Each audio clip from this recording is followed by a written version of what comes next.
Have you ever wondered about the origins of the phrase "a bird in the hand is worth two in the bush"?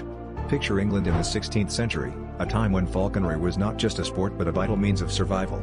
One crisp autumn morning, a hunter named Sir William was out with his prized falcon, hoping to catch dinner for his family. As the falcon soared high, it spotted a flock of partridges and swooped down, capturing one in its claws.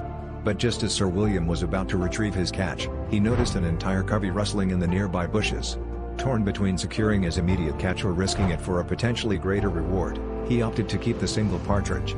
That evening, while sharing his modest but guaranteed feast, he mused, "Better this bird in hand than to chase after the uncertain ones in the bush."